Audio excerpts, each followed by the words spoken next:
Hello, listeners. I'm Dr. Amit Gupta, and I'm an intervention cardiologist at Olive Heart and Diagnostics, Mohali, Punjab.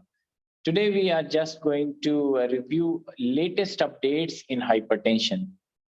Recent study in India shows that around 63% of deaths happening are due to non-communicable diseases, और उसमें से 63% में से around half of them are attributed to cardiovascular disease. So such is the epidemic. और India में पूरे world में India is number 1 in cardiovascular diseases. और उसमें भी Punjab region is highly affected.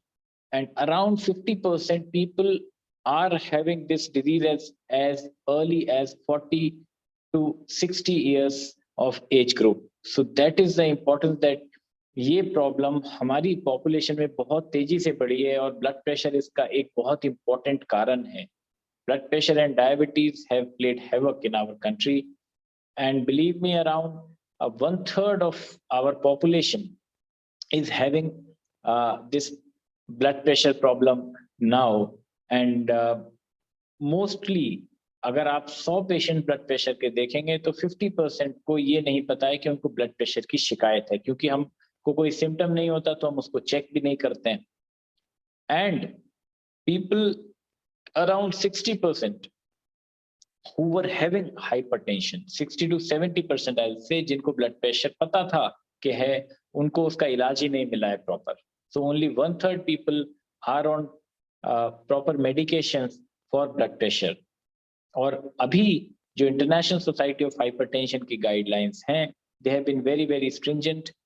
एक ब्लड प्रेशर के पेशेंट को सबसे पहले as a doctor we have to check the overall cardiovascular risk. तो हमें सिर्फ बीपी के नंबर को ट्रीट नहीं करना है, we have to treat the cardiovascular risk. क्यों?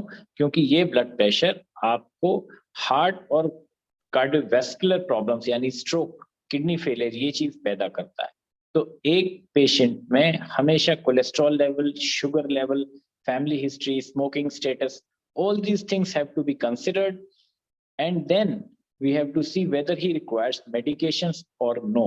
For example, अगर एक पेशेंट का cardiovascular risk is less than 10% और उसको स्टेज 1 हाइपरटेंशन है, ऐसे पेशेंट में हम बिना दवाइयों के 3 से 6 महीने भी वेट कर सकते हैं कि लाइफस्टाइल मॉडिफिकेशन से ही उसका ब्लड प्रेशर कंट्रोल हो जाए.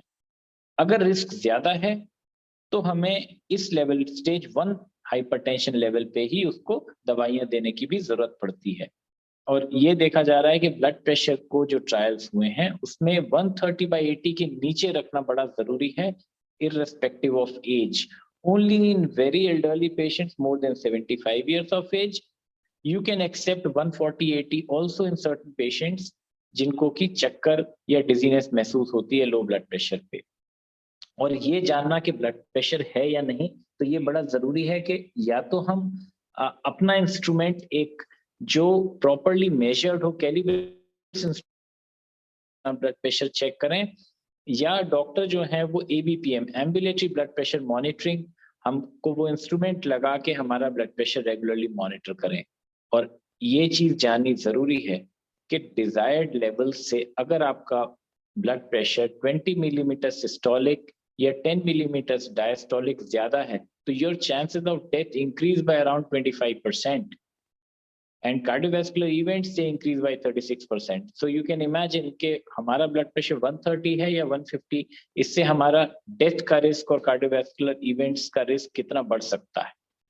और इसको कंट्रोल रखने के लिए जो दवाइयां हैं उसमें बड़ी सेफ दवाइयां हैं और काफी पेशेंट्स का ब्लड प्रेशर इन दवाइयों से एडिक्वेटली कंट्रोल्ड है, यानी ACE inhibitors, ARBs, calcium blockers, diuretics, these medications are very very safe.